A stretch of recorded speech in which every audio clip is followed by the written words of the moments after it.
If you've been dealing with a lot of low back pain and all the planks and bird dogs in the world aren't helping, this one's for you. If you've been dealing with low back pain for a long time and you've always been told that you have a weak core, so you do a lot of plank and core stability type exercises, but you're still dealing with recurring chronic back pain, chances are that those exercises are not attacking why you're actually experiencing pain in the first place. I'm Dr. Jeremy Pass, I'm the owner of Game Changer Physical Therapy, and I'm going to tell you another possibility as to why you're experiencing low back pain and why some of those exercises might not be getting you the outcome you're looking for. And when we talk about pain, pain is incredibly complex and we can't necessarily narrow it down to one specific reason. However, typically when we're experiencing recurring symptoms in a particular region, the source of why it's hurting is not necessarily at the location of the pain. What we end up feeling is putting too much stress on one particular area because other areas in the body aren't necessarily doing their job at the right time. So if we use a model as an example, and let's just look at the bottom two segments of our lumbar spine, of our low back, because that tends to be the most common area that people experience back pain.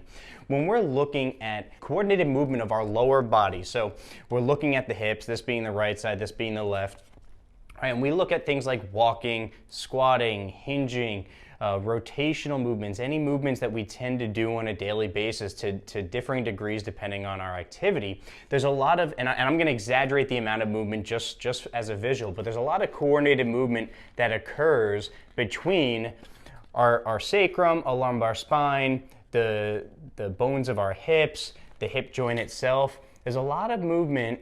I shouldn't say a lot. There's movement that occurs between these areas that we need to happen in order to expect our body to be able to rotate without putting excessive stress on one particular region. So if for whatever reason we lose the ability to create that rotation from multiple different joints, then we end up trying to pick up from it from our more mobile joints. I shouldn't even say more mobile joints. We end up trying to pick up motion where we're capable of moving.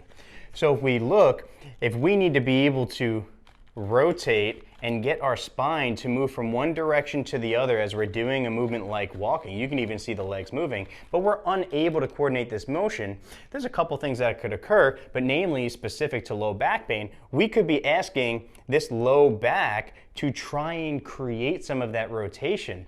And if we looked at just the actual orientation of the joints itself, this region of our spine does not have a lot of motion.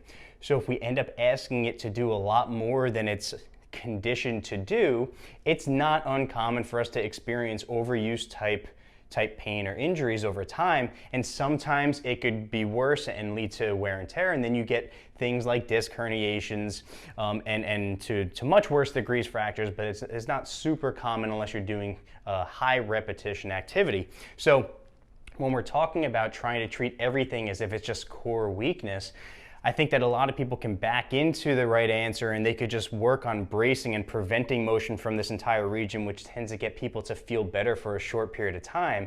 But preventing motion isn't necessarily the answer long term. Right? In the short term, it might help because we're not moving into a provocative position.